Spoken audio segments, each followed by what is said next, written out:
Hello mga kasisi, tara samahan niyo ako dahil mamamalengke tayo for today's video. Pero bago ang lahat, ipagtatapat sinta, chares.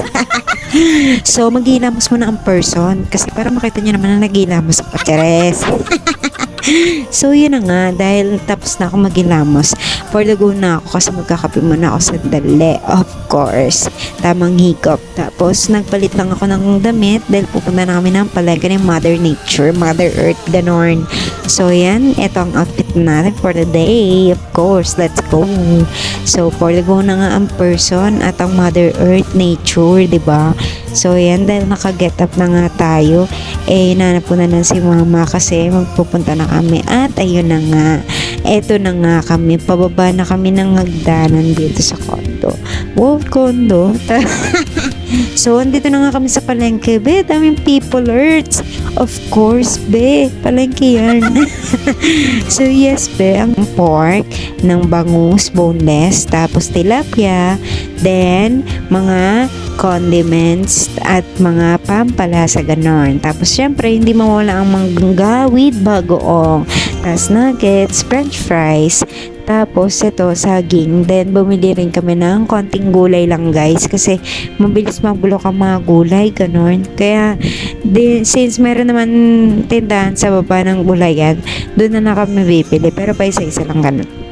Bumili rin kami ng atay at saka syempre ang baby alamango dahil gagawin kayo mamaya na cajun sauce. Yes, guys. So ito na nga, naayos ko na sila, of course, for the go na nga, at maglalagay na nga ako dito ng mga gulay-gulay, ganon. Tapos ano lang naman yan, guys, konti lang yung binili namin kasi ayaw nga namin nang nasisiraan kami. Di bali nang bumili na kami sa baba kasi masiraan kami ng pagkain kasi magagalit si Lord. Di ba? So yun na nga, for the go na nga ang person, at eto na nga, niluluto ko na ang baby alimango dahil ang mga mother alimango ay wala pa, chares.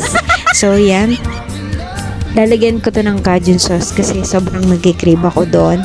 And sakto na may dala naman talaga si mama na alamang for tonight, of course. Wala sila ako lang mag-isa nito, kaya for the go ang person, ganon. Umuwi na kasi si mama kaninang tanghali, ganon. So yan, lalagyan natin yan ng Sprite, of course. Yan ang pinaka-secret recipe dyan, guys, bukod sa pagmamahal, chares. Pag di ka mahal, huwag mo nang pilitin, chares. Connect. Ay nako, kung saan naman napupunta tong pag-voice over ko nang dahil sa baby alimango na to. So yun na nga, guys, naglagay ako ng butter because butter is life, ganon.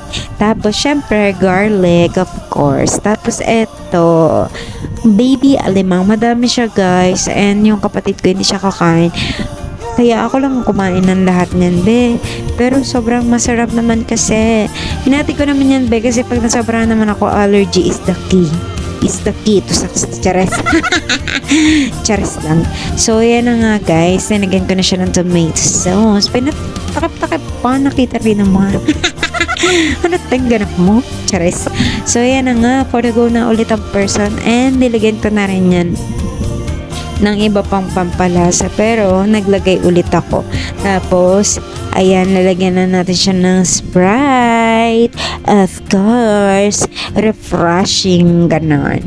So ayan na nga, unti na lang maluluto na ang ating baby alimango with cajun sauce. Tapos naglagay ako ng paminta para naman, diba, for the go ang person, ganon. Ang sarap niyan, B. Kulang na lang, mag-asawa na ako, charis. Ano habol sa Valentine's? Charis lang. So yan na nga, dahil tapos na nga ang ating baby alimango in cajun sauce.